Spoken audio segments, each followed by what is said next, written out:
2025 का paper solve किया था, राउंड 1 राउंड 2 दोनों का। अब आज की क्लास में 2024 और 23 करने की कोशिश करते हैं। देखो, पहला सवाल ज़रा रीड करो बेटा, और हर सवाल की लॉजिक को भी थोड़ा सा समझो, ताकि अगर उस तरह का कोई सवाल आए तो आप वो कर लो। तो कह रहे हैं कि it is not easy to attack a nucleophile in a bulky alkyl group because. बिल्कुल ठीक है बेटा, जब बल्की अल्काइल ग्रुप्स होते हैं तो उस पर अटैक करना स्टेरिक हिंड्रेंस की वजह से मुश्किल हो जाता है। ठीक है, तो इसका करेक्ट आंसर आपके पास हो जाएगा स्टेरिक हिंड्रेंस। बल्की का मतलब होता है बड़े ग्रुप्स लगे होते हैं तो अटैक करने के लिए साइट नहीं बन पाती उसमें। ठीक है, अगला क्वेश्चन देखो भाई, ये तो बहुत सिंपल है। ठीक है, ये आपका पिक्रिक एसिड हो जाता है, एक्सप्लोसिव मटेरियल होता है। तीसरा एमसीक्यू भी देखो, बड़ा सिंपल है, ग्रिग्नार्ड रिएजेंट हो जाएगा। Which substance gives Tollens test? Aldehyde देता है बेटा। और एक बात इसके अंदर नोट कर लो कि ये जो कीटोन है ना, इसका कोई भी टेस्ट हमारी नई किताब में मौजूद नहीं है, लेकिन एलईडी चूंकि पुरानी किताब से भी बातें पूछ रही है तो यहाँ पर लिख लो कि ये जो कीटोन है ये आयोडोफॉर्म टेस्ट देता है बेटा। ये आपको पास पेपर में इस तरह का सवाल मिल जाएगा। ठीक है, एक टेस्ट याद कर लो कि आयोडोफॉर्म टेस्ट कीटोन परफॉर्म करता है, पॉजिटिव टेस्ट देता है। बाकी एल्डिहाइड जो है उसके तो बहुत सारे टेस्ट हमने पढ़े हैं। ठीक है, जैसे टोलेंस टेस्ट है, बेनेडिक्स टेस्ट है, फेलिंग्स टेस्ट है। ठीक है, ये सारे के सारे टेस्ट एल्डिहाइड परफॉर्म करता है। ठीक है बेटा, विटामिन B2 का नाम और B1 को क्या कहते हैं? थायामाइन। अच्छा, कल मैंने डिस्कस किया था बेटा, 3 तरह के अल्कोहल का बताया था आपको। ठीक है, कुछ याद है वो 3 अल्कोहल कौन कौन से थे? देखो, एक को तो हम कहते हैं रेक्टिफाइड अल्कोहल या रेक्टिफाइड स्पिरिट। ठीक है, दूसरे को कहा जाता है एब्सोल्यूट अल्कोहल, और तीसरे को क्या कहा जाता है? Denatured alcohol. ठीक है, तो रेक्टिफाइड अल्कोहल के अंदर इथेनॉल की क्वांटिटी कितनी होती है? 95% इथेनॉल होता है। एब्सोल्यूट अल्कोहल में 99.9% इथेनॉल होता है, और डीनेचर्ड अल्कोहल के अंदर 85% इथेनॉल होता है बेटा। तो अभी कौन सा अल्कोहल पूछा जा रहा है? एब्सोल्यूट अल्कोहल, और इसमें पूछ रहे हैं कि वाटर कितना होगा, तो ऑब्वियसली 0% हो जाएगा। ठीक है, क्योंकि 99.9% तो इथेनॉल है, तो 0% उसके अंदर वाटर हो जाएगा। आगे चलो, अगला सवाल बताओ बेटा, 2024 एनएडी का। अल्काइल हैलाइड का रिएक्शन एक्वस KOH के साथ होगा तो क्या बनेगा बेटा? अल्काइल हैलाइड है ना, अल्काइल हैलाइड है, और इसका रिएक्शन करना है KOH के साथ, और KOH भी कैसा है? एक्वस है। तो सिंपल क्या होता है बेटा, ये सब्स्टिट्यूशन रिएक्शन हो जाता है ना।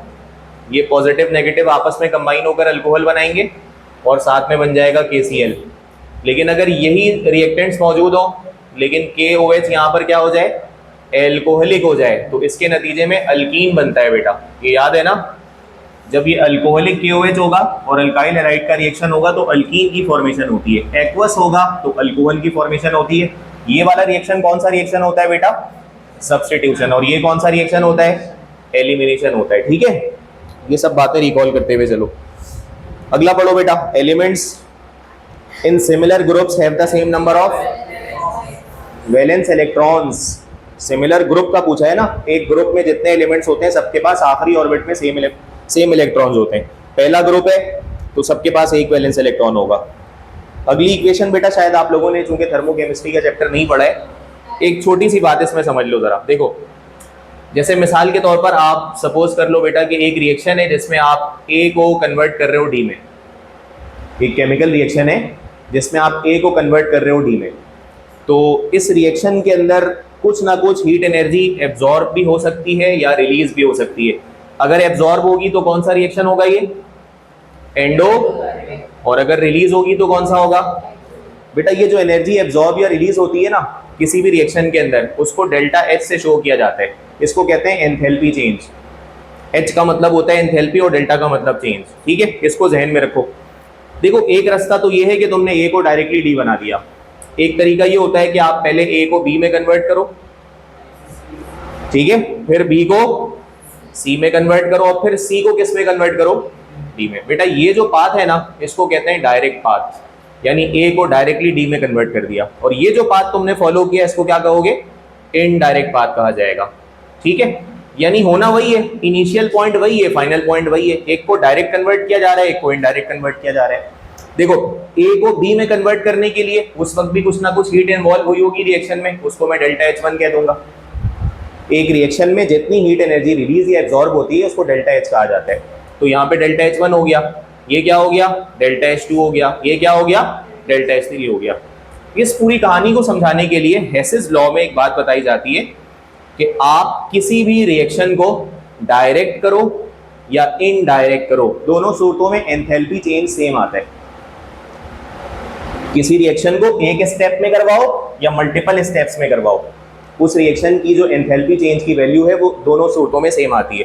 तो डायरेक्ट करने के लिए एंथैल्पी चेंज कितना आ रहा था, डेल्टा H, और इनडायरेक्ट करने के लिए एंथैल्पी चेंज की वैल्यूज क्या क्या है बेटा, delta H1 plus delta H2 plus delta H3। कह रहे हैं कि डायरेक्ट करो या इनडायरेक्ट करो, तीन पार्ट्स में, तो ये दोनों आपस में क्या आएंगे, इक्वल आ जाएंगे। इसको कहा जाता है हेसेस लॉ। हेसेस लॉ क्या है, एक रिएक्शन को सिंगल स्टेप में किया जाए या मल्टीपल स्टेप्स में किया जाए, दोनों सूरतों में अगर 50 जूल की एनर्जी डायरेक्ट पाथ में निकल रही है तो इनडायरेक्ट पाथ में भी 50 जूल की ही एनर्जी निकलेगी। इसको कहा जाता है हेसेस लॉ। ठीक है, अच्छा हेसेस लॉ में ये बात चलो आगे आती है तो हम डिस्कस करते हैं। भाई अगले का आंसर तो फौरन से कर दो, कितने आइसोमर होंगे इसके, 5 हो जाएंगे। फॉर्मूला वगैरह कल भी हमने देखा था इसका बेटा, 2 के ऊपर पावर क्या लगाते हैं, n-2 के ऊपर पावर n-4 प्लस 1। ठीक है, n का मतलब होता है नंबर ऑफ कार्बन। यहाँ पर 6 कार्बन है, 6 रखोगे, 6 - 2 का मतलब क्या होगा, 2, तो इसका रिजल्ट बन जाएगा 5, तो 5 आइसोमर आ जाएंगे बेटा इसके।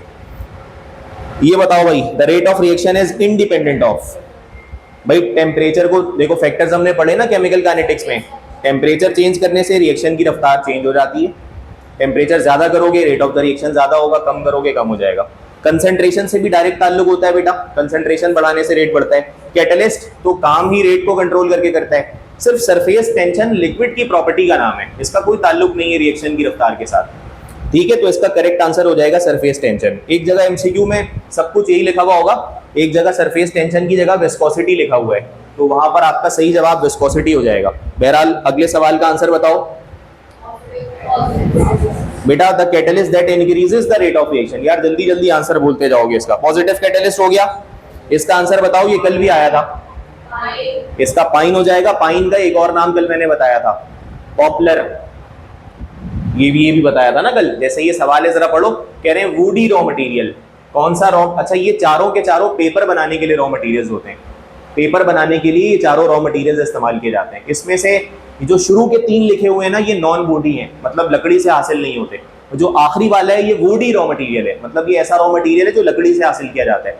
ठीक है, तो पाइन इसका सही जवाब होगा क्योंकि वुडी रॉ मटेरियल का पूछा गया है, तो पाइन को ही पॉपुलर भी कहा जाता है। बहरहाल ये सवाल 24 और 25 दोनों सालों में रिपीट हो गया। अब Muslim chemist need to transform gold through the process of, ये लोग रिफाइनिंग का प्रोसेस इस्तेमाल करते थे बेटा, एक किसी भी मेटल को एक मेटल से दूसरे मेटल में कन्वर्ट करने के लिए रिफाइनिंग का प्रोसेस इस्तेमाल करते थे। इसको बहरहाल याद कर लो क्योंकि इसका बैकग्राउंड आप नहीं जानते हो। इसमें से आयनिक कौन है बेटा, KCl आयनिक हो जाएगा ना, क्योंकि एक मेटल है पोटेशियम और Cl आपके पास नॉन मेटल है, तो KCl जैसे NaCl आयनिक होता है वैसे KCl आयनिक होगा। सोडियम हाइड्रोक्साइड को क्या कहा जाता है, कॉस्टिक सोडा कहते हैं बेटा। लाइम का फॉर्मूला क्या होता है, लाइम का जल्दी से बोलो, लाइम का फॉर्मूला क्या होता है, CaO। ठीक है, बेकिंग सोडा का फॉर्मूला क्या होता है, NaHCO3। वॉशिंग सोडा का फॉर्मूला क्या होता है, Na2CO3। अगर यहां तक छोड़ देंगे तो ये सोडा ऐश है, ठीक है, और अगर 10H2 लगा देंगे तो ये क्या बन जाएगा, वॉशिंग सोडा बन जाएगा। ठीक है, बास जगहों पर सिर्फ Na2CO3 को भी वॉशिंग सोडा कहा जाता है, आगे दिखा दूंगा कहां पर।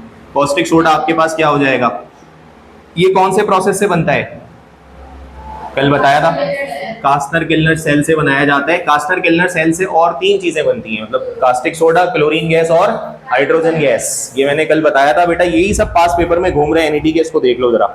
अगला MCQ देखो क्या लिखा हुआ है बेटा, अल्मोनियम नाइट्रेट, ठीक है, और अल्मोनियम पाउडर, इन दोनों को जब मिक्स कर दिया जाता है, अल्मोनियम नाइट्रेट कहते हैं इसको, ये अल्मोनियम है और नाइट्रेट ये होता है बेटा NO3, इसकी वैलेंसी यहाँ मल्टीप्लाई कर दो, ये अल्मोनियम नाइट्रेट है, प्लस अल्मोनियम पाउडर, यानी अल्मोनियम को सॉलिड फॉर्म में पाउडर कर दिया जाता है, तो जब ये दोनों आपस में मिक्स कर दिए जाएंगे तो इससे जो मिक्सचर बनता है ना वो अमोनल कहलाता है। क्या कहलाता है भाई? अमोनल। एक बात और सुनो, पास पेपर में मिलेगी भाई, जो कहता जा रहा हूं उसको नोट करते जाना, ये सब पास पेपर में घूमेंगे बेटा। ये एक एक्सप्लोसिव मिक्सचर होता है जिसको एक्सप्लोसिव मटेरियल्स बनाने के लिए इस्तेमाल किया जाता है, बम धमाकों के लिए। ये एक रॉ मटेरियल होता है, व्हाइट कलर का पाउडर है, एक्सप्लोसिव पाउडर होता है ये, ठीक है। तो अमोनल हो गया। अच्छा, कल की क्लास में मैंने एक बात डिस्कस की थी, अल्मोनियम ऑक्साइड का फॉर्मूला क्या होता है? Al2O3। यही फॉर्मूला एल्यूमिना का भी होता है बेटा, बताया था कल। एल्यूमिना का भी यही फॉर्मूला होता है। बाकी नाइट्रेट सॉल्ट तो कोई भी सॉल्ट हो सकता है जिसमें NO3 आता होगा, उसको नाइट्रेट कहा जाएगा। अगला MCQ पढ़ो। Aldehydes and ketones are obtained by oxidation of alcohol। Primary alcohol की ऑक्सीडेशन से एल्डिहाइड बनता है, सेकेंडरी अल्कोहल की ऑक्सीडेशन से कीटोन बनता है। तो इसका सही आंसर अल्कोहल हो जाएगा। Asbestos is what kind of fibre? बेटा ये मिनरल फाइबर होता है, ठीक है। एस्बेस्टोस कल भी डिस्कस किया था, देखो फिर से रिपीट हुआ है। पास पेपर्स को अच्छी तरह से तैयारी कर लो उसकी, ठीक है। एनिमल फाइबर के दो मैंने कल एक एग्जांपल पास पेपर में आपने देखा था, एक सिल्क आया था और एक वूल आया था। ये दोनों एनिमल फाइबर्स हैं, ठीक है। जबकि मिनरल फाइबर आपके पास एस्बेस्टोस आ गया है, और एक वेजिटेबल फाइबर कॉटन आया था एक क्वेश्चन के अंदर। ये ज़हन में रखो, इसका पूरा खाका ये आ सकता है कहीं पर। Fat and oil contain which group? अच्छा, इसकी थोड़ी सी हिस्ट्री देख लो कि फैट और ऑयल बनते कैसे हैं। फैट और ऑयल दरअसल लिपिड को कहा जाता है ना, लिपिड्स को कहते हैं ना। और लिपिड्स की फॉर्मेशन कैसे होती है? जब फैटी एसिड और ग्लाइसरॉल आपस में कंबाइन होते हैं। याद आ रहा? सेकेंड ईयर में पढ़ा है हमने, फैटी एसिड और ग्लाइसरॉल आपस में कंबाइन होते हैं। तो फैटी एसिड दरअसल कार्बोक्सिलिक एसिड ही को कहते हैं ना। तो कार्बोक्सिलिक एसिड में कौन सा ग्रुप होता है? COOH। और ग्लाइसरॉल में कौन सा ग्रुप होता है? OH। देखो ये कार्बोक्सिलिक एसिड है, ये अल्कोहल है। बेटा ये दोनों जब भी रिएक्शन करते हैं तो जवाब में ईस्टर ही बनता है ना। कार्बोक्सिलिक एसिड और अल्कोहल जब भी रिएक्शन करते हैं ईस्टर बनता है, ठीक है। तो इन दोनों के रिएक्शन से फैट या ऑयल बना है, तो फैट या ऑयल में कौन सा ग्रुप होगा? हाँ, ये ज़हन में रखो। Acetic acid is converted into methane by decarboxylation. देखो ये सवाल भी कल के पेपर से ही रिपीट हुआ है, ठीक है। जब आप किसी कार्बोक्सिलिक एसिड की डीकार्बोक्सिलेशन करते हो तो उससे अल्केन बन जाता है। डीकार्बोक्सिलेशन कर देते हो तो उससे अल्केन बन जाता है। ये बात याद है? जैसे ये देखो, ये तुम्हारे पास है एसिटिक एसिड, आपने क्या करना है, सिर्फ इसका COOH हटा दो और उसकी जगह पर क्या लगा दो? H लगा दो बेटा। यानी ये पूरा COOH हटाने का मतलब ही होता है ना डीकार्बोक्सिलेशन। तो इससे बन जाता है। आगे चलेंगे बेटा। Group number 3 element show covalency due to. Covalency मतलब सुनो, देखो ग्रुप नंबर 3 है क्या? बोरोन फैमिली है ना। हाँ भाई, बोरोन फैमिली है या नहीं है? जरा बताओ कौन कौन से एलिमेंट्स होते हैं उस ग्रुप में? बिल्कुल ठीक है, boron, aluminium, gallium, indium, thallium, ये ज्यादातर आपके पास है। इसका सबसे ज्यादा पाया जाने वाला एलिमेंट कौन सा है? अच्छा, वो ये कहना चाह रहे हैं कि ये ग्रुप नंबर 3A के जो एलिमेंट्स होते हैं ये कोवैलेंसी दिखाते हैं। कोवैलेंसी का मतलब है ये आयनिक बॉन्ड बनाने को तरजीह नहीं देते बल्कि कोवैलेंट बॉन्ड बनाने को तरजीह देते हैं। इसकी क्या वजह है? इसकी क्या वजह है? देखो मैं एक समझा देता हूँ, एक छोटी सी बात बता देता हूँ। देखो, एक तुम्हारे पास है Na, Mg और Al, ठीक है। ये इसका एटॉमिक नंबर 11, 12 और 13। ये एक पीरियड के एलिमेंट्स हैं, ठीक है। और लेफ्ट से राइट की तरफ जा रहे हैं ना। सबसे बड़ा साइज सोडियम का होगा, फिर मैग्नीशियम का होगा और फिर अल्मोनियम का होगा। एग्री करते हो इस बात से? देखो बेटा, ये भी मेटल है, ये भी मेटल है, ये भी मेटल है। मेटल का काम इलेक्ट्रॉन को लूज करना होता है। कौन आसानी से लूज करेगा? उससे मुश्किल से ये करेगा और उससे भी ज्यादा मुश्किल से ये करेगा। इसको तो बहुत मुश्किल होगी इलेक्ट्रॉन लूज करने में। अच्छा, अगर इलेक्ट्रॉन लूज करने में मुश्किल हो रही है, इसका मतलब है ये इलेक्ट्रॉन को लूज करेगा ही नहीं। जब वो लूज नहीं करेगा तो शेयर करना शुरू हो जाएगा, और जब वो शेयर करेगा तो कोवैलेंट बॉन्ड बनाना शुरू हो जाएगा, ठीक है। तो याद रखिएगा, जब साइज किसी एटम का छोटा होता है ना तो उसको लूज करने में दुश्वारी होती है, और जब वो लूज करने में दुश्वारी फील करता है तो शेयर करना शुरू हो जाता है। शेयरिंग का मतलब ही होता है कोवैलेंसी। अब देखते हैं कि ऑप्शंस किस एतबार से हमारे पास मौजूद है। भाई पहली वैल्यू लिखी हुई है हाई इलेक्ट्रोनेगेटिविटी। भाई इलेक्ट्रोनेगेटिविटी किसको कहते हैं? इलेक्ट्रॉन को, शेयर्ड पेयर ऑफ इलेक्ट्रॉन को अपनी तरफ खींचना। भाई इसका इनसे तो कोई काम नहीं, ये सारे मेटल्स हैं ना, सिवाय बोरोन के ये सारे मेटल्स हैं। अगली वैल्यू क्या लिखी हुई है, लार्ज आयोनाइजेशन एनर्जी। तो ये फैक्टर भी हो सकता है, मगर सही इसका जो करेक्ट आंसर बनेगा वो क्या बनेगा, स्मॉल एटॉमिक साइज, क्योंकि जो छोटे एटम्स होंगे वो कोवेलेंसी की तरफ चले जाएंगे, क्योंकि छोटा साइज होने की वजह से इलेक्ट्रॉन लूज नहीं हो पाता उनसे, और आयनिक बॉन्ड बनाने के लिए इलेक्ट्रॉन का लूज करना शर्त है। ये बात तो पता है ना आपको, एक लूज करता है तो दूसरा गेन करता है। आगे चलते हैं बेटा, देखो ये सवाल भी रिपीट हुआ है 2025 में। आप ये देखो कि पास पेपर किस तरह रिपीट होते हैं। Which element belongs to third period, all of these हो जाएगा बेटा। ये कल की क्लास में भी हमने सॉल्व किया था।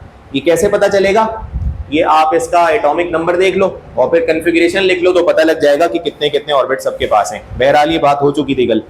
बेयर्स प्रोसेस को क्यों इस्तेमाल करते हैं, बॉक्साइट को प्यूरिफाई करने के लिए। बॉक्साइट प्यूरिफाई करने के लिए कितने मेथड्स हैं भाई, 3 मेथड्स हैं। कौन कौन से, हॉल्स मेथड है, बेयर्स मेथड है, सरपेक्स मेथड है। हॉल्स मेथड कब इस्तेमाल करते हैं, जब बॉक्साइट ओर में 2 तरह की इंप्योरिटीज बराबर क्वांटिटीज में मौजूद हों, Fe2O3 और SiO2 दोनों मौजूद हों, ठीक है। और बेयर्स मेथड में सिर्फ Fe2O3 और सरपेक्स मेथड में SiO2, ध्यान में रखो। और बॉक्साइट का फॉर्मूला भी बता दो, बॉक्साइट का फॉर्मूला Al2O3.NH2O।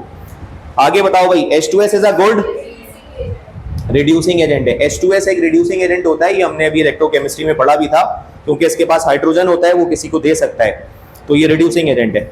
ग्रुप 7A को क्या कहते हैं भाई, हैलोजेंस। नॉन मेटालिक एलिमेंट्स कौन से ग्रुप में पाए जाते हैं बेटा, देखो सुनो सुनो सुनो, देखो देखो 3A तो ये लिखा हुआ है ना, ये 3A है। देखो अल्मोनियम, गैलियम, इंडियम, थैलियम, ये सब मेटल है। यम की आवाज आ रही है ना सबके आखिर में, ये मेटल है। बोरोन वाहिद है जो मेटलॉइड होता है, क्या होता है, तो इस ग्रुप को नॉन मेटल तो नहीं कहा जा सकता, तो ये तो निकल गया, ऑप्शन 3A निकल गया। 2A भी निकल गया, क्योंकि 2A का नाम होता है अल्कलाइन अर्थ मेटल्स, तो वो भी निकल गया, मेटल्स हैं वो। 4A की बात करो जरा, 4A में कौन कौन होता है, carbon, silicon, germanium, tin, lead. बेटा ये दोनों, ये तो तुम्हारे पास नॉन मेटल है, लेकिन सबको पता है सिलिकॉन और जर्मेनियम क्या होते हैं, मेटलॉइड्स। सिलिकॉन और जर्मेनियम पूरी इलेक्ट्रॉनिक्स इससे भरी पड़ी है, सिलिकॉन और जर्मेनियम से। और ये बाद वाले जो है बेटा, ये मेटालिक प्रॉपर्टीज रखते हैं, टिन और लेड, ये टिन और लेड मेटल्स होते हैं, तो इसको भी नहीं कहा जा सकता ये नॉन मेटल्स हैं। बाकी जो आपके पास ग्रुप नंबर 5A है, उसके अंदर कौन कौन आ गया भाई, नाइट्रोजन है, फॉस्फोरस है, आर्सेनिक है, Sb है यानी कि एंटीमनी, और आखिर में बिस्मथ पाया जाता है। बेटा ये जो आखिरी वाला एलिमेंट है ना बिस्मथ, ये मेटालिक प्रॉपर्टीज रखता है, वो भी बहुत स्लाइटली। बाकी ऊपर के जो ज्यादातर एलिमेंट्स हैं वो क्या होते हैं बेटा, नॉन मेटल्स होते हैं। तो जो ग्रुप 5A है इस पर टिक करना, ये तुम्हारे पास नॉन मेटल्स वाला ग्रुप कंसिडर किया जाता है। आगे चलो भाई, end product of Tollens reagent क्या होता है, सिल्वर मिरर बनता है बेटा। और टॉलेंस रिएजेंट से कौन रिएक्शन करता है, एल्डिहाइड या कीटोन, कीटोन। कीटोन कौन सा टेस्ट देता है पॉजिटिव, आयोडोफॉर्म टेस्ट। कौन सा टेस्ट देता है, आयोडोफॉर्म टेस्ट। इसको ध्यान में रखो, आयोडोफॉर्म टेस्ट पर 1-2 बातें और भी आएंगी आगे। हाइब्रिडाइजेशन कार्बोनाइल कार्बन में sp2 हो जाता है। मीथेन का दूसरा नाम, स्ट्रॉन्गेस्ट ऑक्सीडाइजिंग हेलोजन, फ्लोरीन। भाई इसका केमिकल नेम बताओ, एसिटिक एसिड है बेटा, ओपन करोगे तो ये CH3COOH हो गया दरअसल, सही है। तो ये तुम्हारे पास एसिटिक एसिड आ गया। भाई आगे लिखा हुआ है मिनिमम एनर्जी रिक्वायर्ड फॉर, ये देखो ये भी रिपीट हो रहा है, एक्टिवेशन एनर्जी। एल्डिहाइड और कीटोन, ऑल ऑफ दीज हो जाएगा बेटा। एल्डिहाइड और कीटोन दोनों की ऑक्सीडेशन से कार्बोक्सिलिक एसिड बनता है, ये याद है ना, सेकेंड ईयर का टॉपिक है ये तो। अच्छा, दोनों में कार्बोनाइल ग्रुप भी पाया जाता है, और दोनों न्यूक्लियोफिलिक एडिशन भी करते हैं। इस बात को रिकॉल कर लेते हैं एक दफा बेटा, न्यूक्लियोफिलिक एडिशन भी होता है और इलेक्ट्रोफिलिक एडिशन भी होता है। जरा इसका फर्क याद करवा दो, वाजे कर दो जरा। न्यूक्लियोफिलिक एडिशन कौन करता है, कौन सी फैमिली न्यूक्लियोफिलिक एडिशन करती है, और कौन सी चलो मैं लिखकर सवाल कर लेता हूं। देखो बेटा, ये किस फैमिली का मेंबर है, ये एडिशन करेगा ना, ये मेंबर एडिशन करेगा ना, 5 बॉन्ड है ना इसके पास, कौन सा एडिशन करेगा, न्यूक्लियोफिलिक या इलेक्ट्रोफिलिक। पढ़ाया था भाई ये इलेक्ट्रोफिलिक करेगा, ठीक है। अल्काइन कौन सा करेगा भाई, इलेक्ट्रोफिलिक।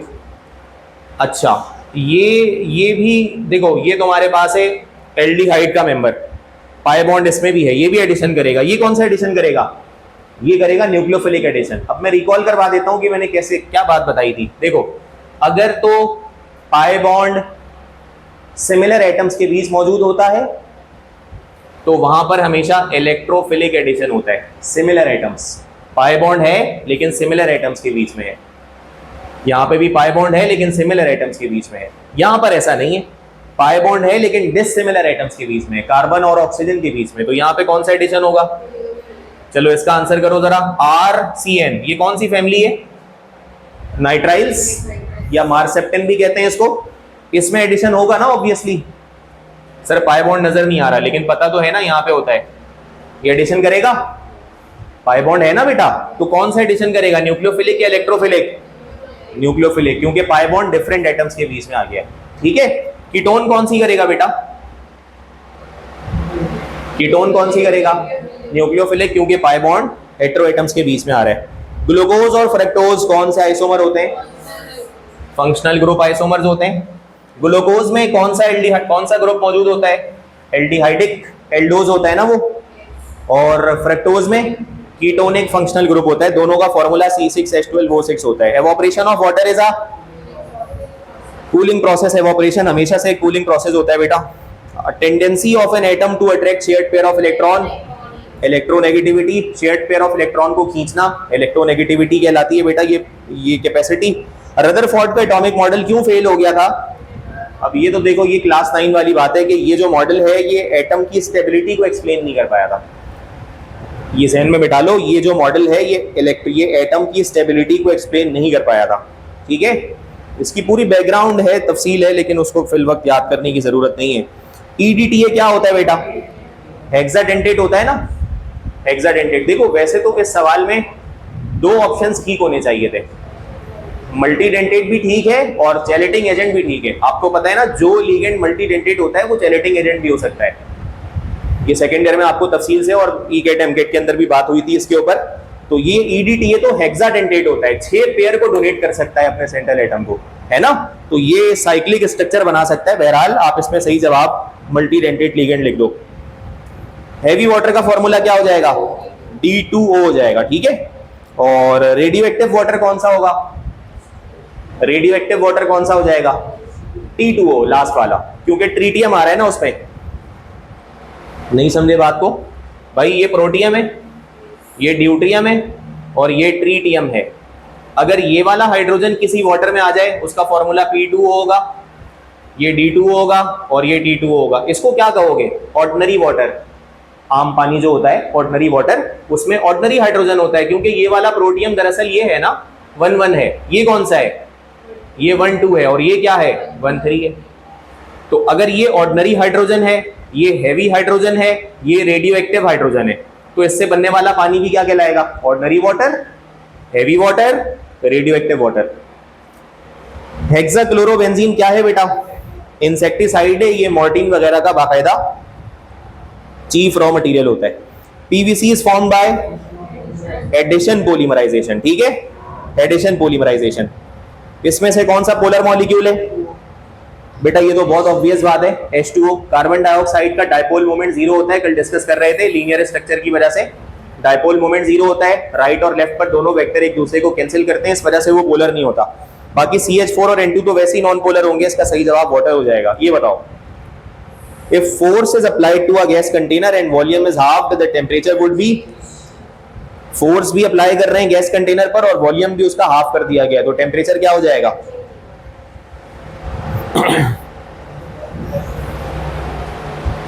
इसका टेम्परेचर देखो बेटा, इसमें ना ये जो सवाल मतलब हम तक पहुंचा है, जिस अंदाज से भी पहुंचा है, इस सवाल के अंदर ये सवाल मुकम्मल नहीं बनता है।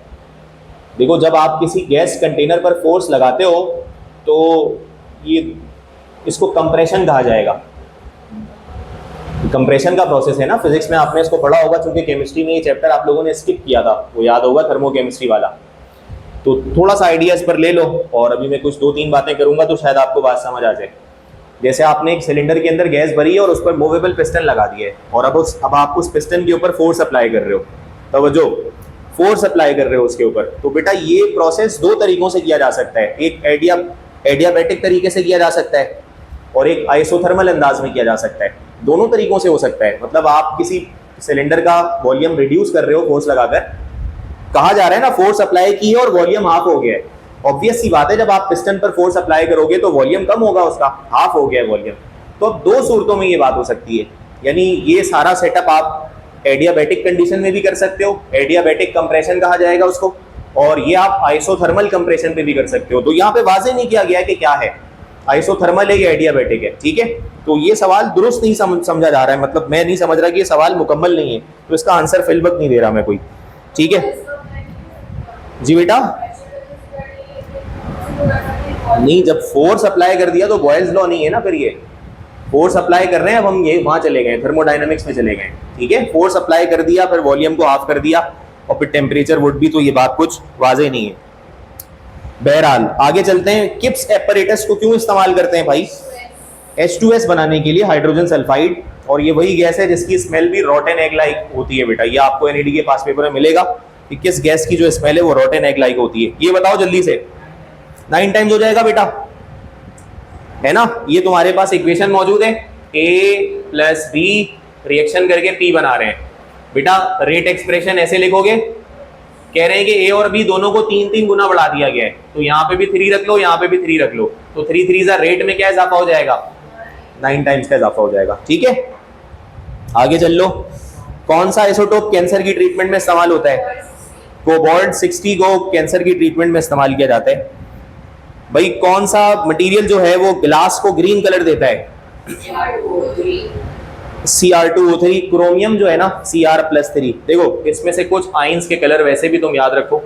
Cr+3 का कलर कैसा होता है भाई? ग्रीन कलर होता है, ठीक है।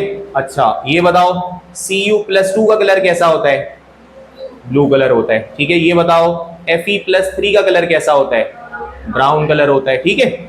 और निकल+2 का कलर भी ग्रीन ही होता है बेटा, निकल+2 का कलर भी ग्रीन कलर होता है। इसी तरह से अगर मैं मिसाल के तौर पर Mn+7 की बात कर लूँ तो ये पर्पल कलर का होता है, कि MnO4 में देखा है ना हमने इसको, ठीक है। बहरहाल इसका सही जवाब हो जाएगा क्रोमियम ऑक्साइड। इसको शीशों के अंदर डालकर शीशों को ग्रीन कलर प्रोवाइड कर दिया जाता है। पिगमेंट्स डाले जाते हैं, शीशों का अपना कोई कलर नहीं होता, ट्रांसपेरेंट होते हैं। HNO3 क्या है बेटा? ऑक्सीडाइजिंग एजेंट है, और H2SO4 से स्ट्रॉन्ग ऑक्सीडाइजिंग एजेंट है। कल आ गया था ना एनईडी में क्वेश्चन, HNO3 और H2SO4 में ज्यादा स्ट्रॉन्ग HNO3 है। Which one of the following is vegetable fibre? Cotton हो जाएगा। अच्छा ये देख लो, ये क्या बात है भाई, NH3 reacts with excess chlorine to form. Excess chlorine जब होगा, देखो इसको ऐसे याद रखो, एक्सेस क्लोरीन जब होगा, क्लोरीन जब ज्यादती में होगा, इजाफे की क्वांटिटी के साथ होगा, तो इसका जो सही जवाब है वो 3 हो जाएगा।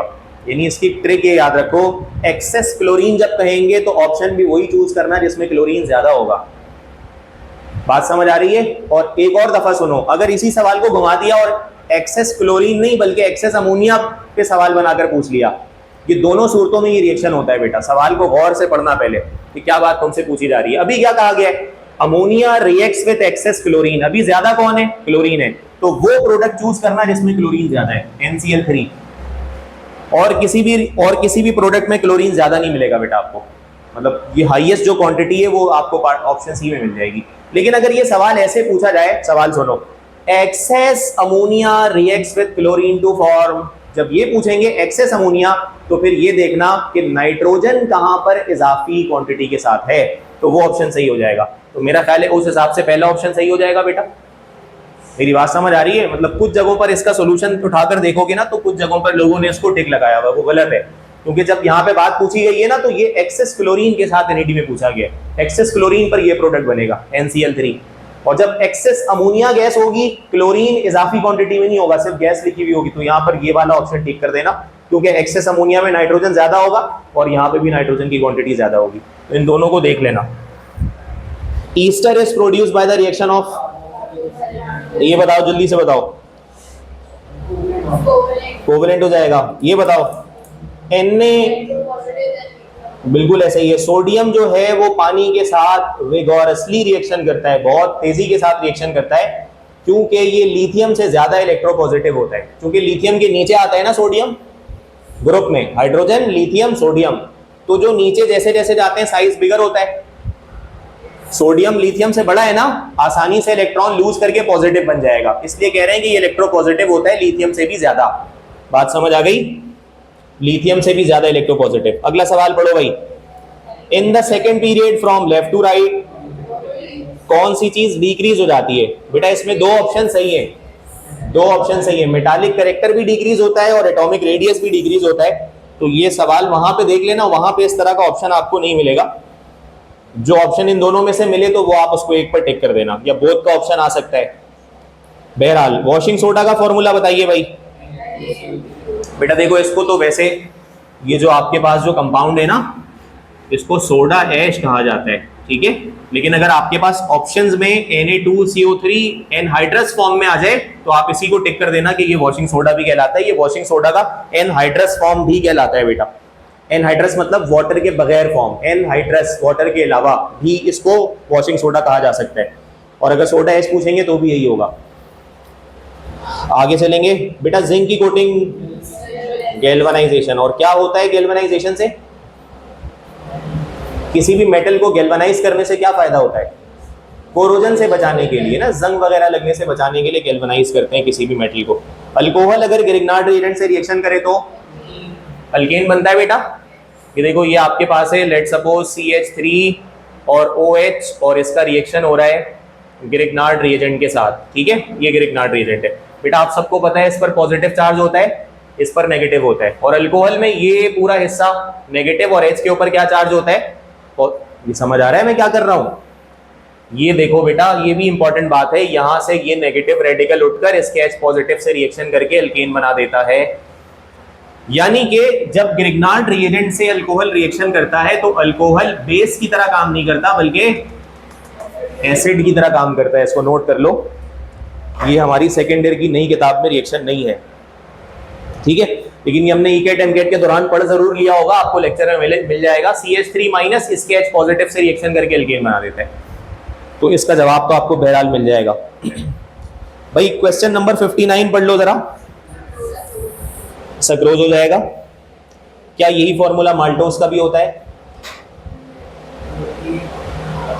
यही फॉर्मूला माल्टोस का भी होता है, यही फॉर्मूला लैक्टोज का भी होता है। जैसे ग्लूकोज और फ्रक्टोज के फॉर्मूले एक जैसे होते हैं, वैसे सक्रोज, माल्टोज और लैक्टोज के फॉर्मूले भी सेम होते हैं। C12H2211 बनने के तरीके सबके अलग अलग होते हैं, वो डिस्कस एनईडी में नहीं करना होता। हाँ भाई, कौन सी गैस ऑक्टेट रूल फॉलो नहीं करती? हीलियम। गैलियम कौन से ग्रुप से ताल्लुक रखता है? बोरोन से। मिल्क शुगर किसको कहते हैं? लैक्टोज को। और ये ब्लड शुगर किसको कहते हैं? ग्लूकोज को। और केन शुगर किसको कहते हैं? और फ्रूट शुगर या हनी शुगर किसको कहते हैं? बेकलाइट के मोनोमर्स। जी बेटा, ये दरअसल ऐसे होता है, ये हमारा टॉपिक नहीं है सेकेंड ईयर के अंदर, लेकिन ये पुरानी किताबों से अब तक पूछ रहे हैं।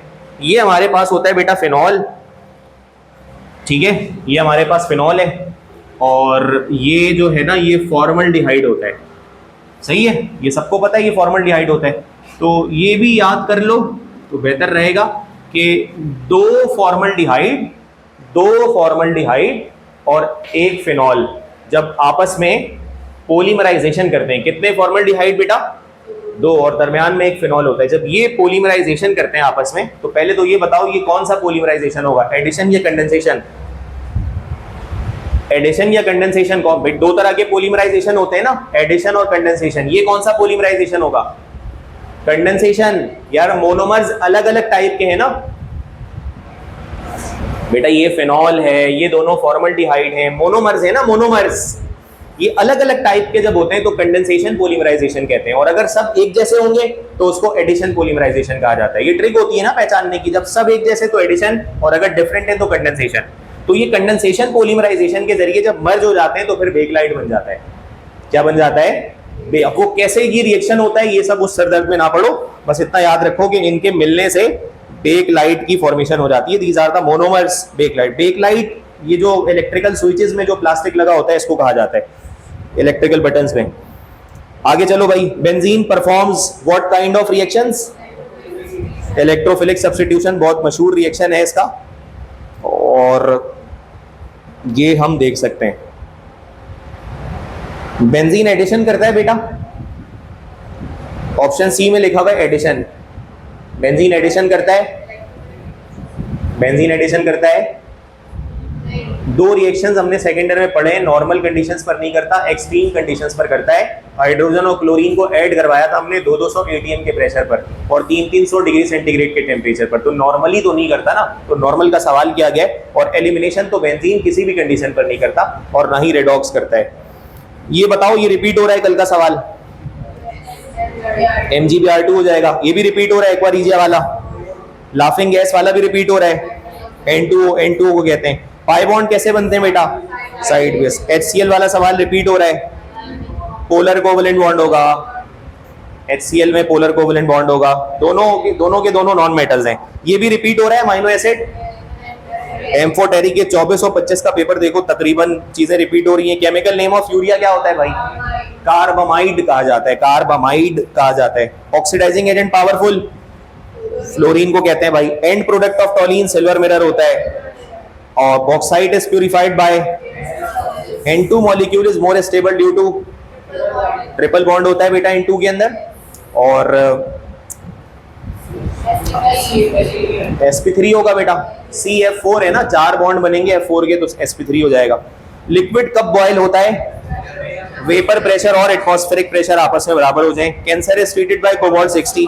Fertiliser which contain nitrogen and phosphorus, इसमें DAP हो जाएगा। DAP क्या होता है ये सुन लो बेटा, ये D का मतलब है डाई, A का मतलब है अमोनियम, फिर आप इस सवाल का आंसर कर दोगे, और P का मतलब है phosphate, phosphate, di ammonium phosphate. बेटा अमोनियम का फॉर्मूला क्या होता है, NH4 पॉजिटिव, और फॉस्फेट का फॉर्मूला क्या होता है, PO4-3। बात समझ आ रही है। तो बेटा इस अमोनियम में कौन मौजूद है, नाइट्रोजन। फॉस्फेट में कौन मौजूद है, फॉस्फोरस। देखो किसी भी दरख्त की जो बेसिक न्यूट्रिएंट है ना, किसी भी प्लांट के लिए जो बेसिक न्यूट्रिएंट है बेटा, वो 3 होते हैं, NPK। बेटा NPK का मतलब क्या है, N का मतलब नाइट्रोजन है, फॉस्फोरस है और पोटाशियम है। ये 3 फंडामेंटल मिनरल्स होते हैं उसकी नशोनुमा, ग्रोथ और डेवलपमेंट के लिए, जिसको फर्टिलाइजर्स के जरिए प्रोवाइड किया जाता है। तो बेटा DAP के अंदर नाइट्रोजन मिनरल भी मौजूद है और फॉस्फोरस भी मौजूद है, इसलिए इसका सही जवाब क्या हो जाएगा। अच्छा यूरिया में सिर्फ क्या होता है बेटा, यूरिया में सिर्फ क्या होता है, यूरिया का फॉर्मूला याद है, भूल गए बेटा। यूरिया ऐसे होता है ना, CO, और दोनों तरफ क्या लगे होते हैं, NH2। तो बताओ इसमें कौन सा मिनरल है, सिर्फ N है, सिर्फ नाइट्रोजन है, ठीक है। जबकि यहां पर जो पूछा गया वो नाइट्रोजन और फॉस्फोरस दोनों का पूछा गया। अमोनियम सल्फेट में क्या क्या आ जाएगा भाई, अगर तो सिर्फ सवाल याद करने हैं वो बहुत आसान है, लेकिन थोड़ा सा चीजों को देख भी लो। ये अमोनियम सल्फेट है, अमोनियम सल्फेट है बेटा, अमोनियम सल्फेट। इसमें सिर्फ क्या आ रहा है, नाइट्रोजन, और आखिर में लिखा हुआ है पोटाश।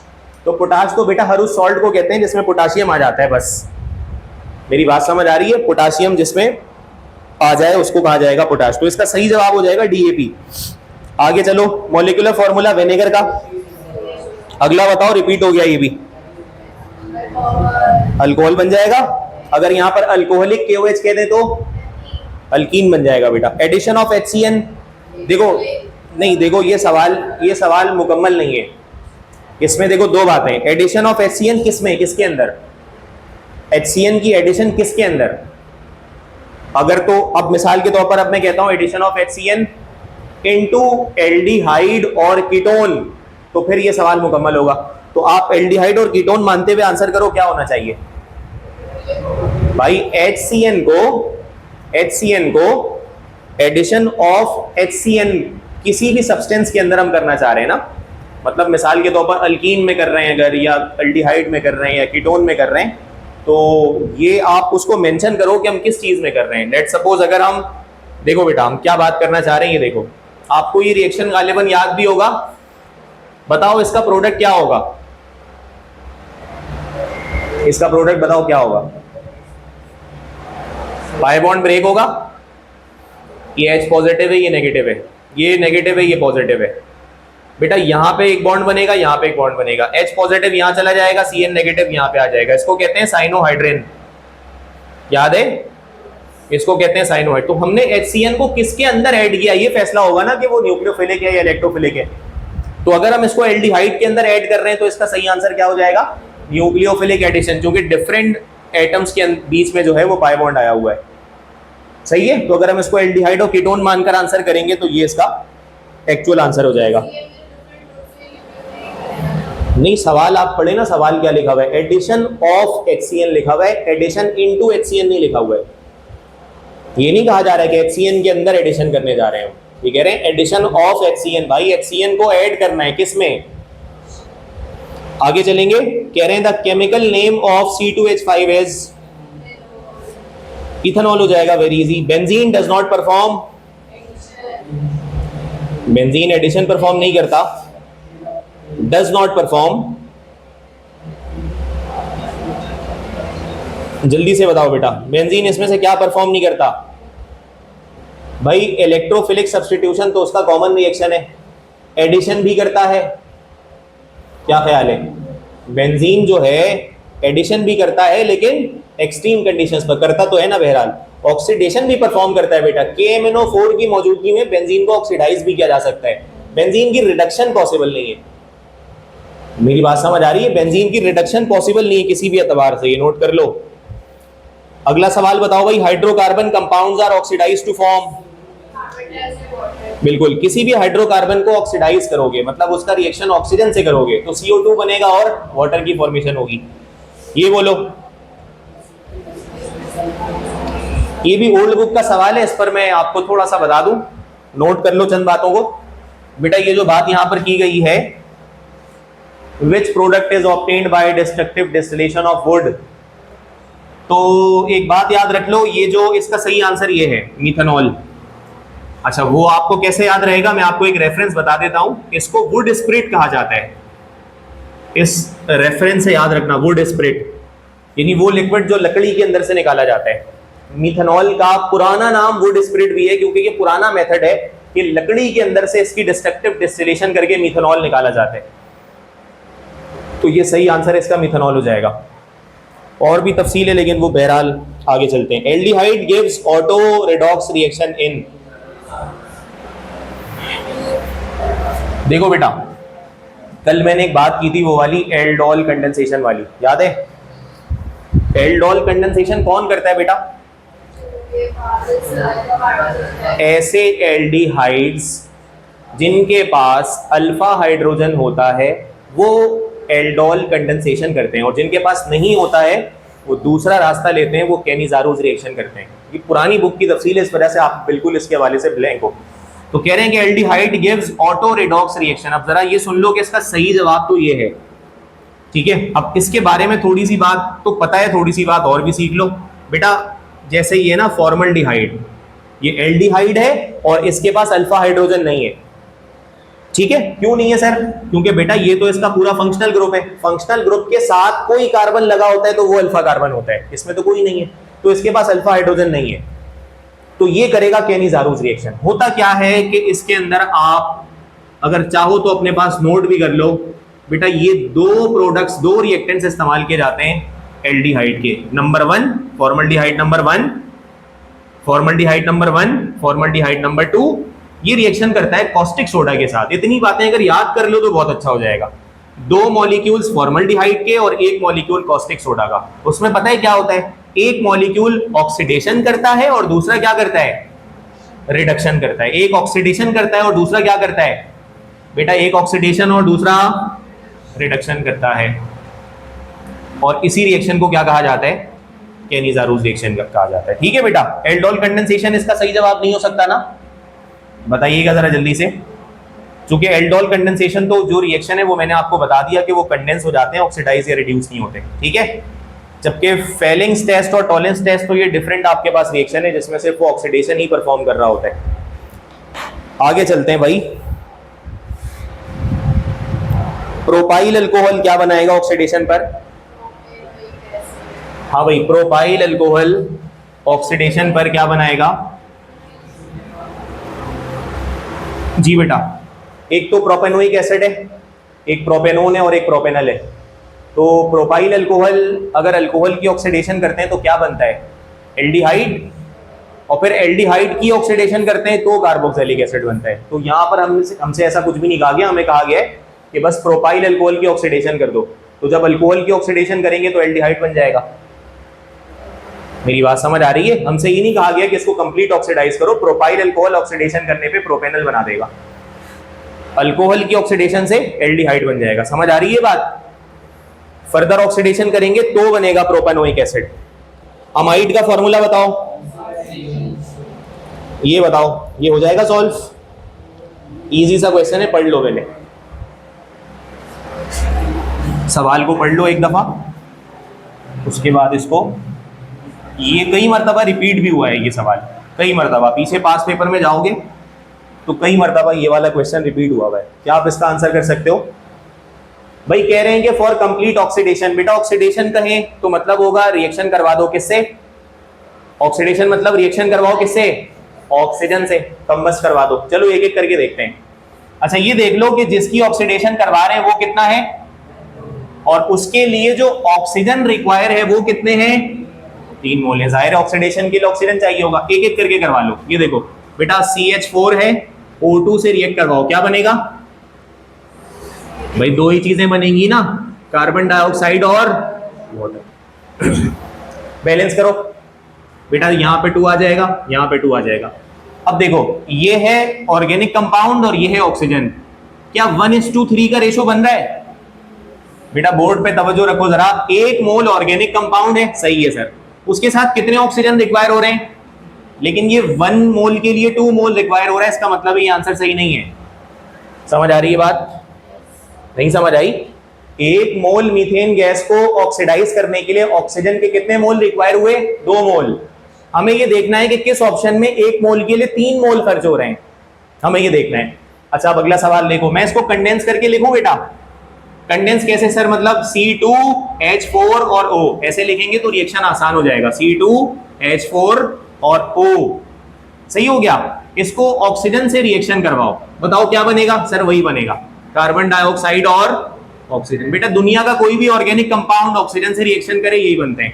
बैलेंस करो sir, 2 carbon 2 carbon, 4 hydrogen 4 hydrogen, oxygen कितने हो गए वहां पे? 2 2 4, 4 + 2 6, और यहां पे कितने हो रहे हैं भाई? मुझे इसके लिए कम से कम यहां पे लिखना होगा 5/2। मेरी बात समझ आई?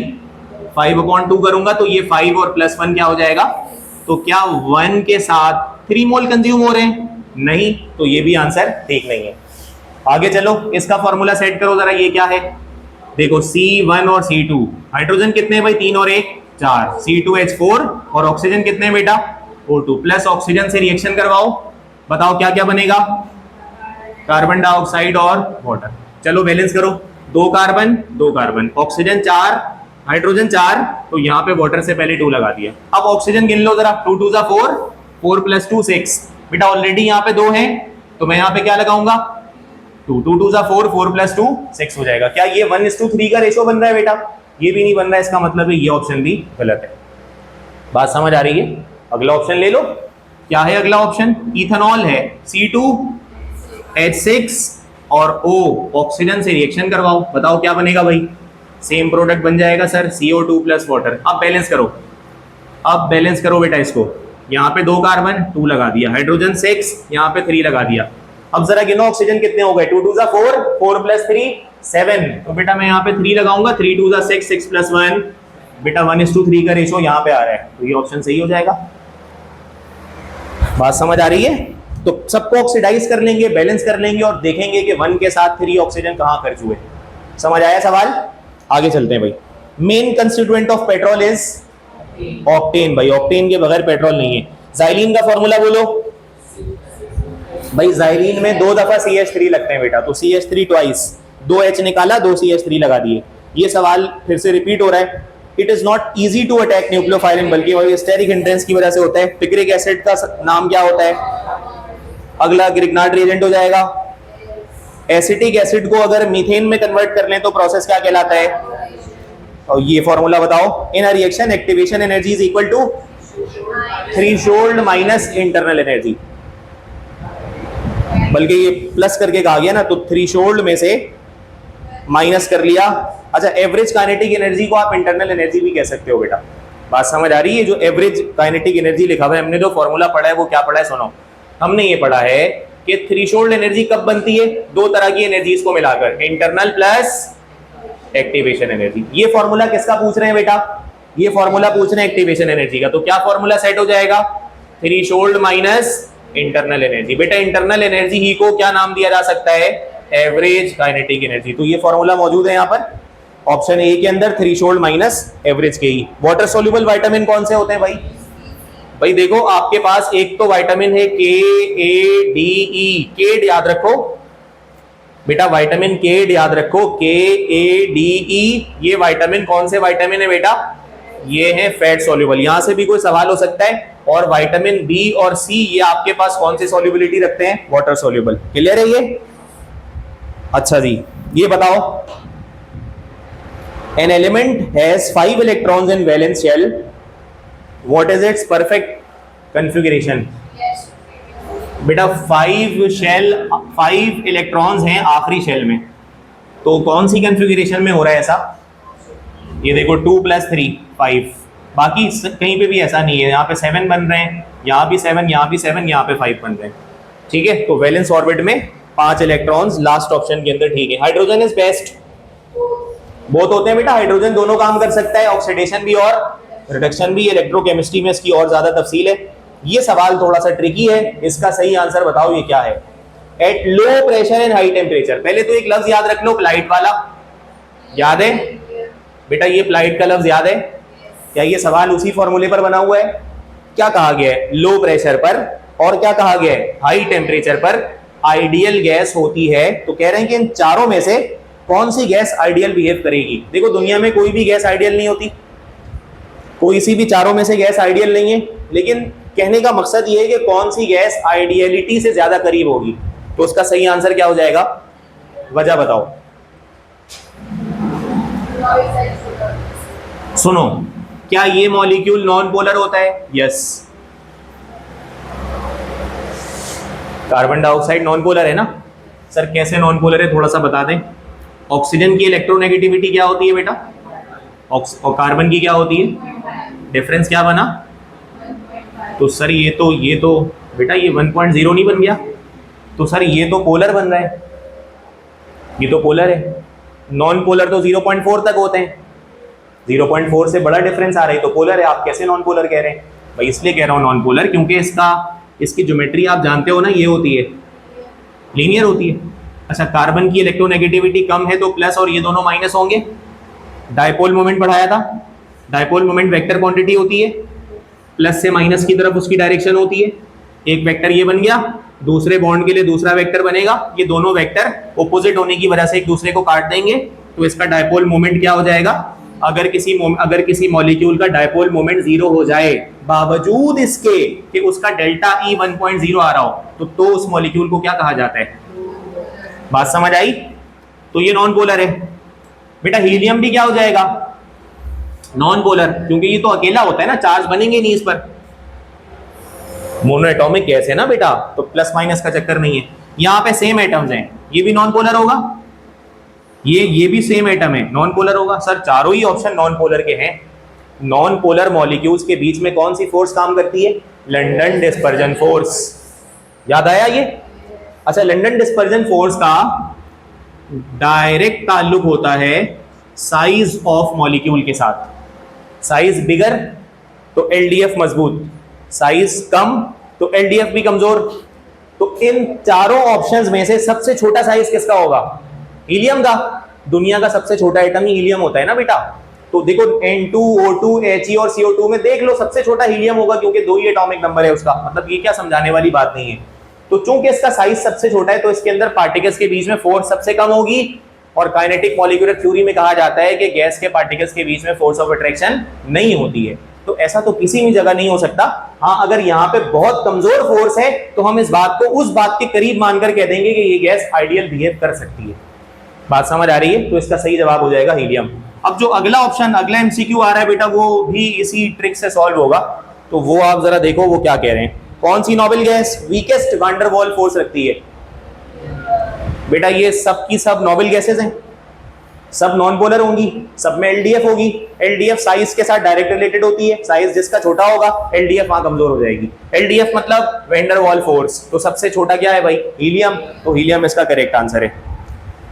अच्छा ये वाला एमसीक्यू बेटा out of the syllabus NET ने पूछा हुआ है, इसका आंसर याद कर लो। इसका रिजल्ट हो जाता है क्लोरोफॉर्म। इथाइल अल्कोहल जब क्लोरीन से रिएक्शन करवाते हैं तो क्लोरोफॉर्म बन जाता है।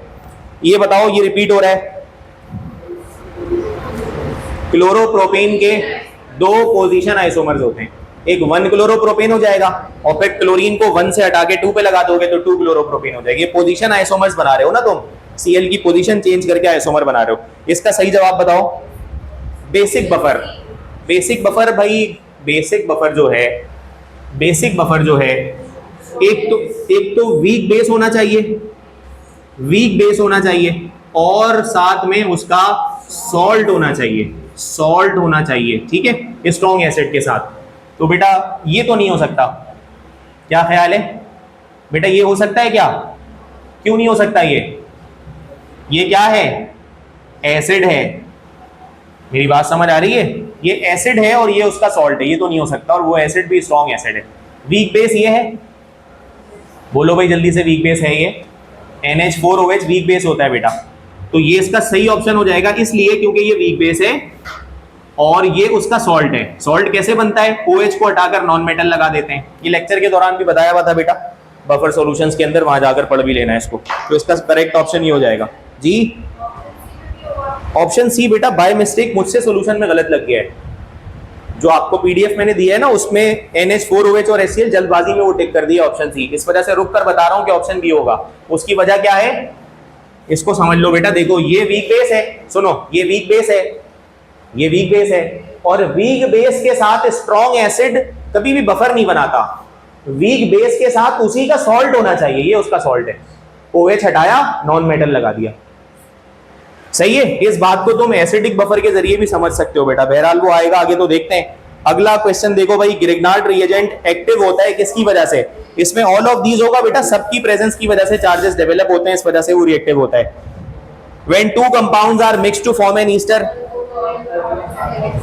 पाई बॉन्ड कैसे बनता है भाई? लिगेंड्स क्या होते हैं? लेविस बेस होते हैं बेटा, चूंकि डोनेट करते हैं इलेक्ट्रॉन को। गैल्वेनाइजिंग आयरन के लिए अमाइनो एसिड क्या होते हैं? और वैलेंस इलेक्ट्रॉन अगर सबसे आसानी से निकले तो कौन है वो?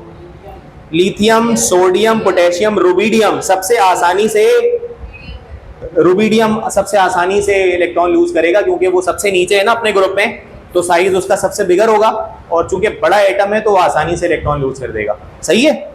तो ये हो गया। एक्टिवेशन एनर्जी का फॉर्मूला निकाल लोगे बेटा, थ्रेशोल्ड माइनस इंटरनल। अच्छा, आयनिक सॉल्ट को अगर पानी में हल किया जाए तो ये किस फॉर्म में आ जाता है? Hydrated ions. कल क्लियर कर दिया मैंने इसको कि क्या है। अच्छा, which group form salt like hydrides? यार इस हाइड्राइड वाली बात को एक दफा आप लोग नोट भी कर लो अपने पास, इसमें से बहुत सारी बातें एनईटी के पेपर में आई हैं, ठीक है, और कुछ ना कुछ एनईटी इसमें से जरूर पूछ रही होती है, तो इसको देख लो। देखो बेटा ये मैं चाहूंगा कि ये आप अपने पास नोट कर लो, ठीक है, क्योंकि इस तरह के एमसीक्यूज आपको किसी भी ईयर में फिर मिलेंगे तो आप आसानी से परफॉर्म कर लोगे, ठीक है। ये मैंने पीरियोडिक टेबल का एक छोटा सा स्ट्रक्चर बना दिया है। यहां पर आपके पास एक ब्लॉक आ जाएगा, ठीक है। अच्छा अब जरा सुनो, या तो सुन के याद कर लो या लिखना चाहो तो लिख लो बेटा। यहां पे कौन कौन से ग्रुप होते हैं बेटा? नाम बताओ, 1A और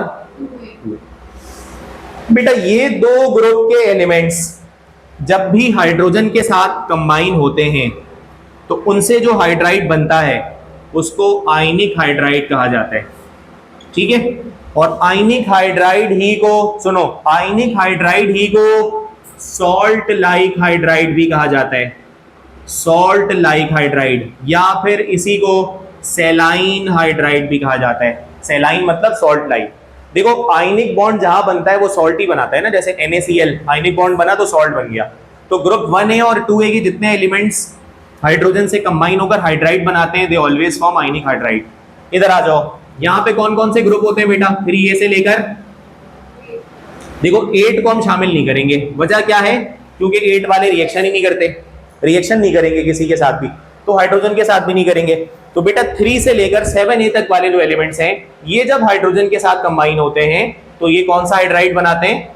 कोवेलेंट हाइड्राइड बनाते हैं। एक बात वाज़ेह हो गई। 1A और 2A वाले आयनिक हाइड्राइड्स, आयनिक के दो नाम हैं, सेलाइन और सॉल्ट लाइक, और 3A से लेकर 7A वाले कोवेलेंट हाइड्राइड बनाते हैं। बात वाज़ेह है?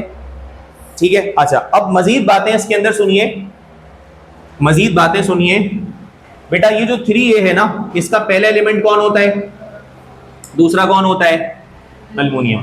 ठीक है, अब सुनते जाओ गौर से, और इस बात को मैं यहां पर नोट भी कर देता हूं बेटा।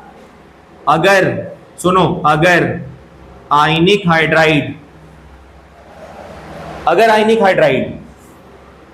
बोरोन के हाइड्राइड के साथ कंबाइन हो जाए, बोरोन हाइड्राइड का ये फॉर्मूला बनता है बेटा, क्या ख्याल है आपका, सही है ये फॉर्मूला?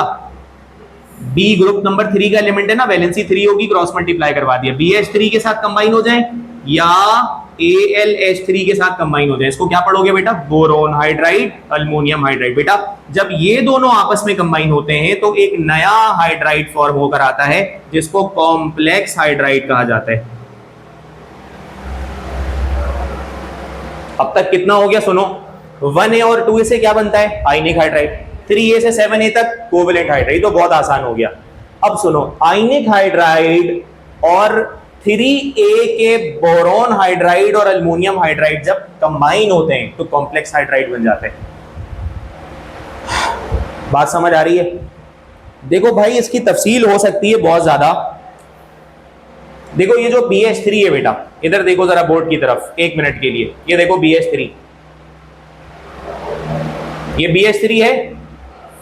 क्या ये BH3 स्टेबल है? नहीं है ना। वजह 2 4 6 ऑक्टेट पूरा नहीं है। मतलब ये हुआ कि ये BH3 2 इलेक्ट्रॉन गेन कर सकता है, इसीलिए इसको कहते हैं इलेक्ट्रॉन डेफिशिएंट हाइड्राइड। 2025 के पेपर में सवाल भी आया हुआ था इसका। ठीक है, अब हम कह रहे हैं कि कोई भी आयनिक हाइड्राइड ले लो, आयनिक हाइड्राइड, तो बेटा एक बात बताओ, क्या ये आयनिक हाइड्राइड होगा? भाई ग्रुप 1 का एलिमेंट है ना, सोडियम, और हाइड्रोजन से जुड़ा हुआ है, आयनिक हाइड्राइड है। बेटा आयनिक हाइड्राइड में Na+ और H क्या होता है, H-। H- का मतलब क्या होता है कि H के पास कितने इलेक्ट्रॉन्स हैं, एक अपना वाला और एक जो सोडियम ने ट्रांसफर किया वो वाला।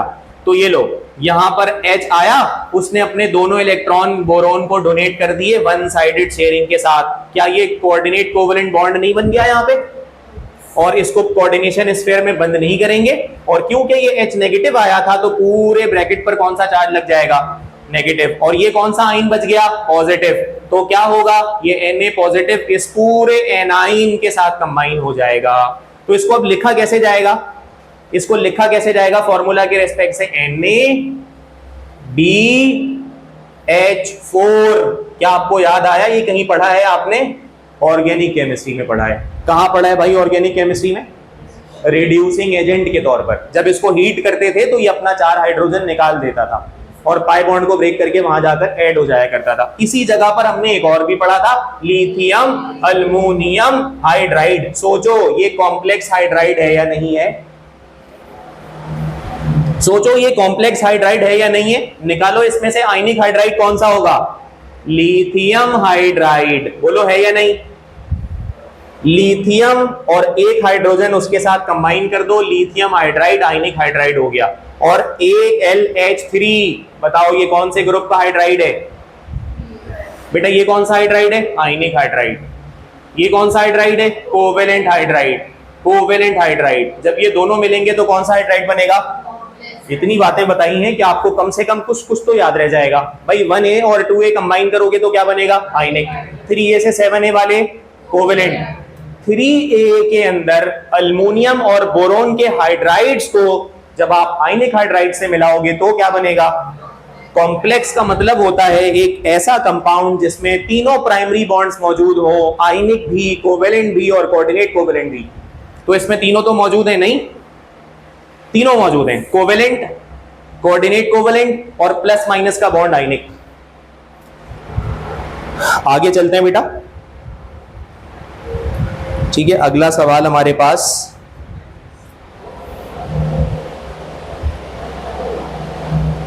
कहां तक कर चुके थे, 115 पर। Which group form salt like hydride. तो इसका सही जवाब क्या हो जाएगा, 1A और 2A हो जाएगा बेटा। अच्छा, इसमें बात पूरी नहीं हुई है, अगर आप एक दो बातें और सुन लो बेटा। ये D और ये F, ये दोनों मेटालिक हाइड्राइड्स बनाते हैं। कौन सा हाइड्राइड? मेटालिक हाइड्राइड, क्योंकि डी और एफ में सारे मेटल्स होते हैं बेटा, ट्रांजिशन मेटल्स। ठीक है। अच्छा, एक बात और बेटा, ये दोनों ग्रुप्स कौन कौन से होते हैं? इतनी तफसील से आया नहीं एनईडी में कभी, लेकिन अगर आप सुन लोगे तो बेहतर रहेगा। ये दोनों ग्रुप्स कौन कौन से होते हैं? ये वाले बिल्कुल पी ब्लॉक से पहले वाले जो दो ग्रुप्स होते हैं वो कौन से होते हैं?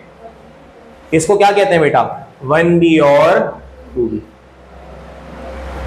ठीक है बेटा, ये जो 3a के नीचे वाले एलिमेंट्स हैं ये कौन कौन से हैं? बोरोन, अल्मोनियम, गैलियम, इंडियम और थैलियम। सुनते जाओ बेटा। बेटा ये जो लाइन है ना, ये वाली लाइन, ये वाली लाइन, ये वाली लाइन, इसको कहते हैं बॉर्डर लाइन। क्यों कहते हैं बॉर्डर लाइन, सरहदी लाइन? क्यों? क्योंकि ये डी ब्लॉक और पी ब्लॉक की बॉर्डर लाइन है। इस बॉर्डर लाइन पर कौन कौन से एलिमेंट्स हैं 3a के? गैलियम, बेटा ये बॉर्डर लाइन है। बॉर्डर लाइन पर गैलियम, इंडियम, थैलियम, और कौन सा ग्रुप है? 2b, और उसके साथ वाला भी शामिल करो 1b। इस बॉर्डर लाइन पर मौजूद ये सारे एलिमेंट्स जब हाइड्रोजन के साथ कंबाइन होते हैं तो बॉर्डर लाइन हाइड्राइड्स बनाते हैं। क्या बनाते हैं बेटा? हाँ, यहां पे मैं मार्क कर देता हूं, ये बनाते हैं बॉर्डर लाइन हाइड्राइड्स। एक आखिरी बात सुनो, इसके अंदर ये पूरा चैप्टर होता था ओल्ड बुक के अंदर, क्योंकि वो चैप्टर ही नहीं रहा हाइड्रोजन वाला, लेकिन अब तक एनईडी सवाल पूछ रही है, बनता नहीं है उसका सवाल पूछना। लेकिन एक आखिरी बात सुनो, ग्रुप नंबर 2a के अंदर जो शुरू के दो एलिमेंट्स हैं, एक यहाँ पर होता है बेरिलियम और एक यहाँ पर होता है मैग्नीशियम। बेटा ये दोनों के दोनों आयनिक हाइड्राइड नहीं बनाते। सवाल दे सकती है एनईडी यहाँ से। ये दोनों बनाते हैं पॉलीमेरिक हाइड्राइड्स। कौन से हाइड्राइड बनाते हैं बेटा?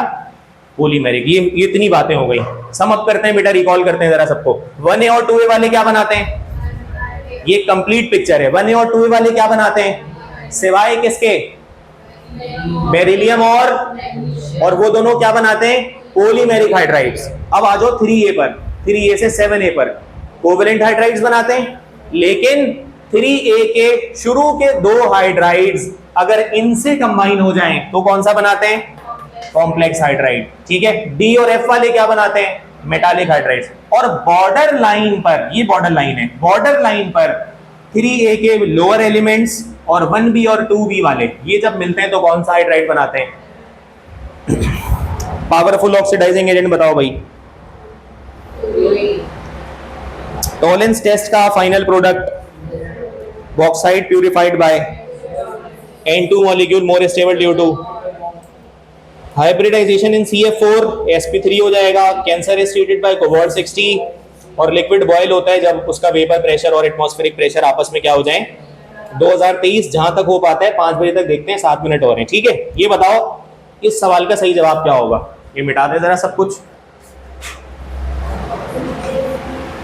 ठीक है। 2023 के ईयर को अब हम स्टार्ट करते हैं, इसमें भी अच्छे खासे सवालात हो जाएंगे। और फिर उसके बाद से जो 2022 से पेपर स्टार्ट होते हैं उसमें सिर्फ 25-25 सवालात आपको मिलेंगे, तो वो तो जल्दी जल्दी हो जाएंगे। पढ़ो इसको जरा। मेटालिक कैरेक्टर हो जाएगा। लेफ्ट से राइट जाते हुए क्या डिक्रीज हो जाता है? और जो बाकी चीजें हैं वो क्या होती हैं? आयोनाइजेशन एनर्जी, इलेक्ट्रोनेगेटिविटी और नॉन मेटालिक कैरेक्टर, ये सब इंक्रीज हो जाते हैं। अच्छा, which is inconsistent with kinetic molecular theory, मतलब कौन सी बात काइनेटिक मॉलिक्यूलर थ्योरी में नहीं मौजूद है, इनकंसिस्टेंट है? कौन सी बात है? Gas molecules have force of attraction for each other. ये वाली बात केएमटी में नहीं है, इसका सही जवाब ही हो जाएगा। केएमटी में तो ये लिखा हुआ है there is no force of attraction. Base process is used for the bauxite. बेटा देखो ये फिर से रिपीट हुआ है। Alkyl halide on treatment with alcoholic KOH, alkene बन जाएगा बेटा। अल्कोहलिक KOH लिखा हुआ है, अगर एक्वस लिखा हुआ होता तो अल्कोहल बन जाता। Which property is same in elements of same group? Number of valence electron. Potassium permanganate यानी KMnO4 एसिड है, बेस है, ऑक्सीडाइजिंग एजेंट है, रिड्यूसिंग एजेंट है। ऑर्गेनिक केमिस्ट्री में पढ़ पढ़कर हम ये बात थक चुके। कोलेस्ट्रॉल, कॉलिक एसिड, प्रोजेस्टेरॉन, ये सारे के सारे लिपिड्स हैं और ये सब के सब लिपिड्स स्टेरॉइड्स की कैटेगरी में फॉल करते हैं बेटा। ये बताओ 1A और 2A हो जाएगा। ये बताओ पॉलीज एक्सक्लूजन प्रिंसिपल हो जाएगा। ये बताओ नेक्स्ट बताओ। ये सब रिपीटिशन पर है बेटा। 28 हो जाएगा, नहीं, number of elements in lanthanide and actinide series is 14 हो जाएगा, 14 हो जाएगा, चूंकि वो कह रहे हैं ईच लैंथेनाइड एंड एक्टिनाइड में अलग अलग बताएं कि लैंथेनाइड में 14 और एक्टिनाइड में 14 होते हैं, ठीक है। पोटेशियम परमैंगनेट क्या हो जाएगा, और CF4 में हाइब्रिडाइजेशन।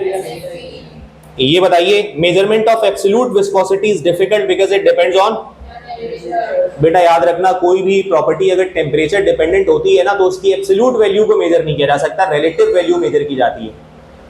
ये साइंस का कायदा है कि जब कोई प्रॉपर्टी टेम्परेचर डिपेंडेंट होती है तो उसकी एब्सोल्यूट वैल्यू मालूम नहीं की जाती, रिलेटिव वैल्यू मालूम की जाती है।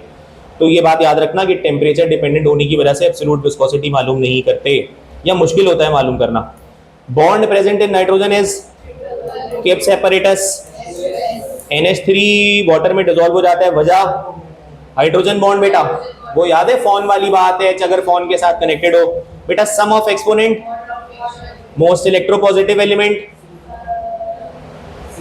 सीजियम होगा ना, क्योंकि भाई देखो फ्लोरीन तो देखो बेटा फ्लोरीन तो इस गेम से बाहर है, फ्लोरीन इलेक्ट्रोपॉजिटिव नहीं होगा, नेगेटिव होगा, सबसे हाईएस्ट, क्या ख्याल है, ठीक है। अच्छा, कैल्शियम ग्रुप नंबर 2 का एलिमेंट है, ये सबसे ज्यादा तो नहीं हो सकता, ग्रुप नंबर 1 वाले सबसे ज्यादा इलेक्ट्रोपॉजिटिव होते हैं, तो बेटा वो लिथियम है और फिर सोडियम है और उसके बहुत नीचे जाकर सीजियम होता है, सबसे बड़ा ये होता है, इस वजह से आसानी से इलेक्ट्रॉन लूज कर सकता है ये सीजियम। एबंडेंट एलिमेंट ऑफ 3 ये कौन सा हो जाएगा, नोबेल गैस कौन सी होती है, वेंडर वाल फोर्स जिसका वीकेस्ट हो, हीलियम, चूंकि साइज इसका सबसे छोटा तो एलडीएफ इसकी सबसे कमजोर होती है। Intermediate product formed when ethene reacts with sulphuric acid, ये रिएक्शन देख लो पुरानी किताब का है, ये कह रहे हैं कि इथीन जो है, ये रिएक्शन हमारा क्या है, व्हेन इथीन, तो इथीन आपके पास ये हो गया, नोट कर लो इस रिएक्शन को बेटा, ये आपके पास इथीन है और कह रहे हैं कि ये रिएक्ट कर रहा है किसके साथ, बेटा सल्फ्यूरिक एसिड को ऐसे ब्रेक कर दो, HHSO4, बात समझ आई, HHSO4, ये आपका H पॉजिटिव हो गया और ये आपका HSO4 नेगेटिव हो गया। पाई बॉन्ड ब्रेक करोगे बेटा, इसका पाई बॉन्ड ब्रेक करोगे तो इसके कितने सिग्मा निकल जाएंगे, 2 सिग्मा आ जाएंगे। बेटा क्या यहाँ पे वो लगेगा मार्कोनिकोव रूल, लगेगा, ये सिमेट्रिकल हाइड्रोकार्बन नहीं है भाई, ये सिमेट्रिकल है ना, दोनों के पास हाइड्रोजन बराबर की तादाद में मौजूद है, तो यहाँ पे तो अप्लाई नहीं होगा, तो प्लस हो या माइनस हो कोई फर्क नहीं पड़ता। यहाँ पे क्या लगा दो H, यहाँ पे क्या लगा दो HSO4। चलो देखो क्या बना, क्या ये CH3 बन गया, क्या आगे वाला CH2 बन गया और क्या उसके बाद वाला HSO4 बन गया, यस। क्या ये इथाइल है और क्या ये हाइड्रोजन सल्फेट है, तो क्या इथाइल हाइड्रोजन सल्फेट ऑप्शन है,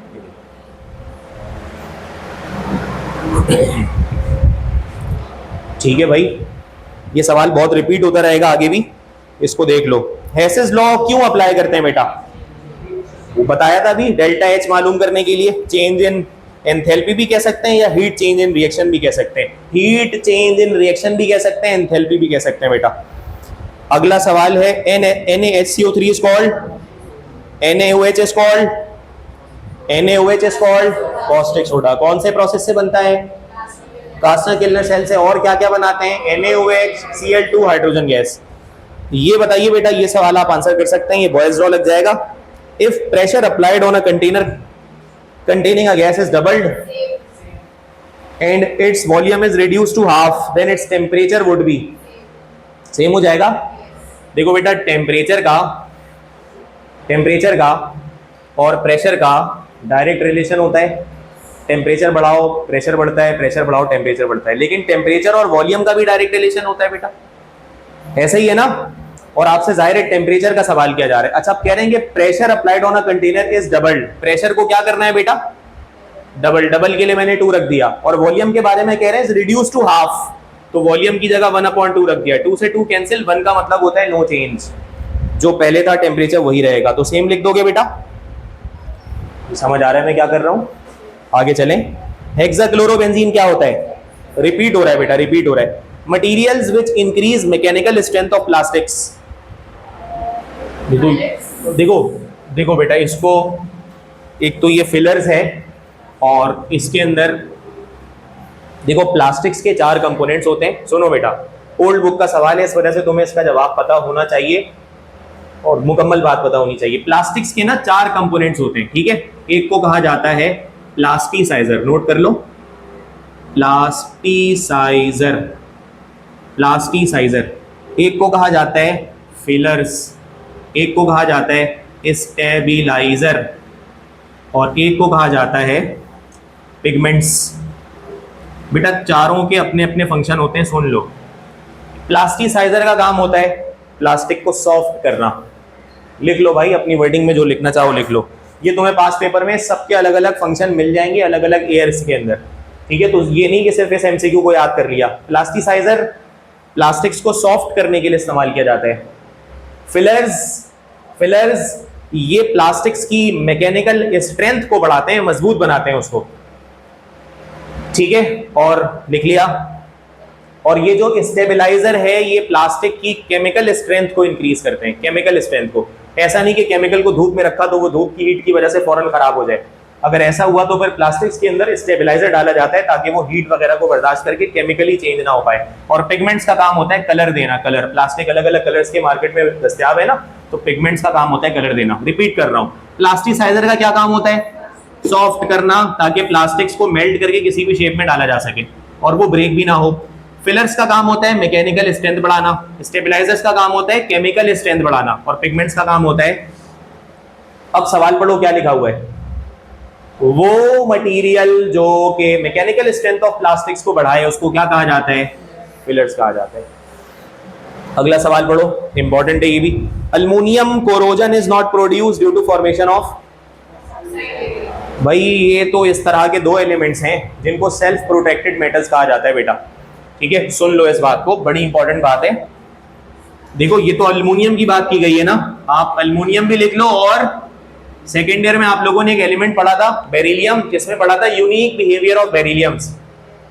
उसमें भी मैंने बेरिलियम और अल्युमिनियम दोनों के बारे में फिर से सुन लो बेटा कि ये दोनों ऐसे एलिमेंट्स होते हैं जो अपनी बॉडी के ऊपर, अपनी सरफेस के ऊपर ऑक्सीजन से रिएक्शन करके ऑक्साइड की एक थिन फिल्म चढ़ा लेते हैं और मजीद ऑक्सीजन को अंदर वाले मेटल को खराब होने नहीं देते, जंग लगाने नहीं देते। इस वजह से इनको सेल्फ प्रोटेक्टेड मेटल भी कहा जाता है। तो in aluminium corrosion not is not produced due to the formation of oxide layer. देखो अल्युमिनियम ऑक्साइड का फॉर्मूला क्या होता है? Al2O3 और बेरिलियम ऑक्साइड का फॉर्मूला क्या होता है? बात समझ आ रही है बेटा? यहां तक रखते हैं बेटा इसको। एमसीक्यू नंबर ये हो गया हमारा कोई 28, 29, 2023। कल की क्लास से इंशाल्लाह इसको आगे प्रोसीड करेंगे।